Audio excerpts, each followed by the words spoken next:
Dear students, let us begin with the third part of the lesson and continue our discussion on India's role in SAARC and India's role in BBIN. Let us continue to discuss about India's role in SAARC. The South Asian Association for Regional Cooperation has failed to live up to its potential. Since the inception of SAARC in 1985, the regional organization has strictly ruled out the discussion of bilateral issues at its regional forums. But even this provision has failed to prevent the India-Pakistan differences from spilling over into the working of the organization. India's problems with Pakistan over Kashmir, terrorism and nuclear issues have paralyzed the proceedings of the SAARC. India holds a strategic position in South Asia, sharing borders with the maximum member states, and hence also has the potential to be the unifying force. However, mutual blame game and cross vetoing of decisions by the two largest SAARC nations have rendered the organization unable to adopt any resolution with unanimity. Pakistan deserves to shoulder a large part of the blame, as it has vetoed several proposals put forward by India by citing weak reasons which had stalled regional connectivity and progress in pushing SAARC decisions forward. Pakistan had blocked 3 regional connectivity agreements in 2014, stating internal process considerations, and also pulled out of the SAARC satellite project. This narrow-mindedness has frustrated SAARC member countries over time. Fear, insecurity and distrust act as the base of the SAARC congregation, while mutual cooperation and peaceful engagement should be the norm.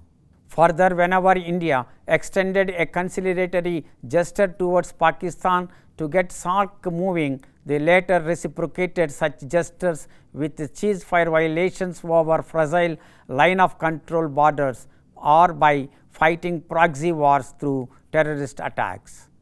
Finally, post the 2016 Uri attack on Indian base camp in Kashmir, India put its foot down and retaliated with surgical strikes, displaying for the first time an assertive retort. Hence, the deep imbibed enmity resorting to ultra-nationalism and a circle of dissonance concluded in boycotting and cancelling the Islamabad summit. 6 out of the 8 member states sooner or later refused to participate in the summit, while Nepal held out hope to gather soon. Let us discuss about India's role in BBIN. The BBIN was an alternative proposed by the Indian government after Pakistan rejected the motor vehicles agreement at the 18th SAARC summit held in Kathmandu.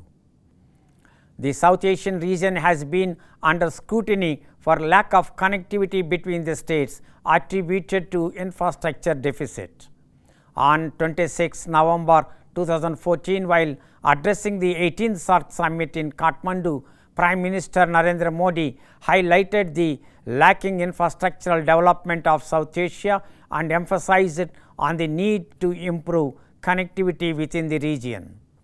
He also pointed out the poor achievements of SAARC in terms of trade and investment. But Pakistan disagreed on signing SAARC regional agreement on railways and regulation of passenger and cargo vehicular traffic in South Asia. This paved the way for signing motor vehicles agreement between Bangladesh, Bhutan, India and Nepal. The BBIN grouping, apart from collaborating on rail and road connectivity, is also a facilitator of energy and environment cooperation, a promoter of human interactions through tourism and cultural exchanges, a platform for fostering regional economic development.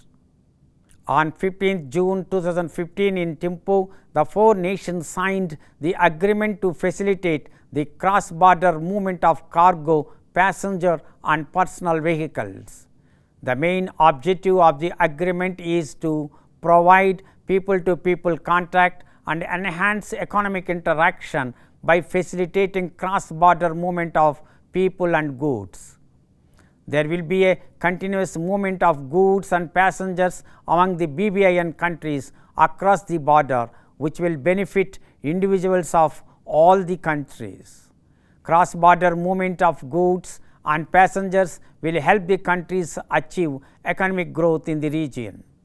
It can also extend as far as curbing terrorism through a military security mechanism, adding to previous arrangements in place.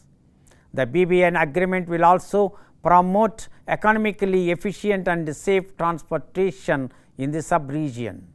It is a stepping stone for an institutional mechanism to achieve regional integration. According to the BBN agreement, each country will bear the cost arising from this agreement's implementation. According to the statement of Transport Minister Nitin Gadkari, BBIN carries the potential to increase intra-regional trade in South Asia by almost 60% and with the rest of the world by 30%.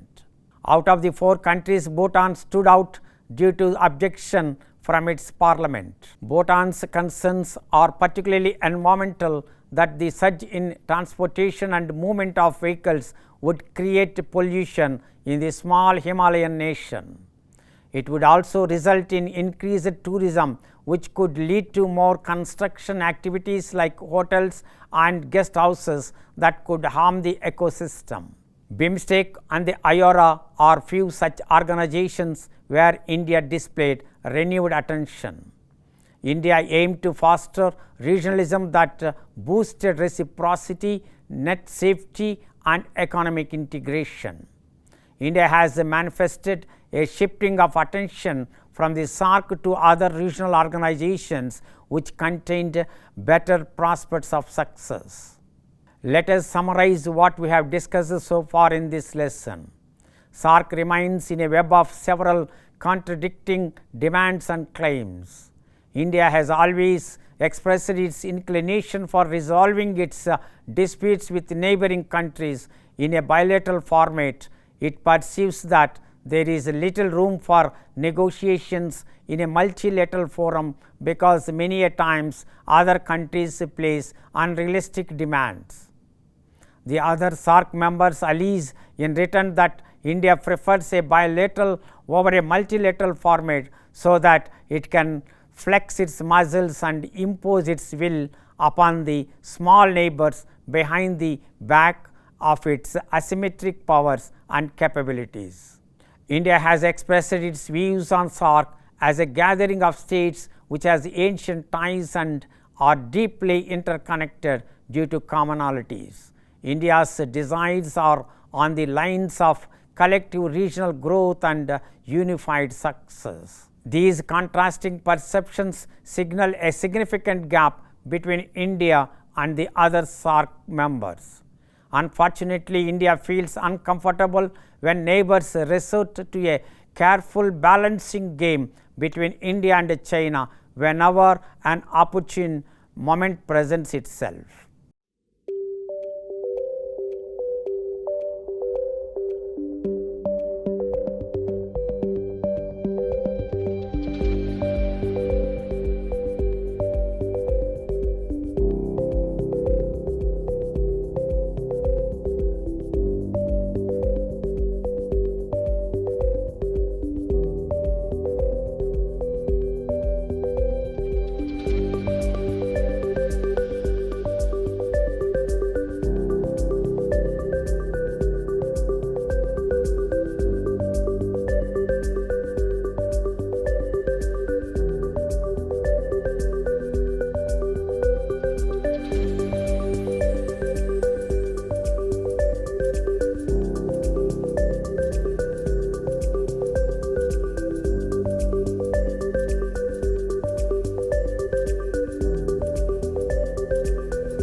I hope you understood about India's role in SAARC. We have concluded our lesson. Thank you.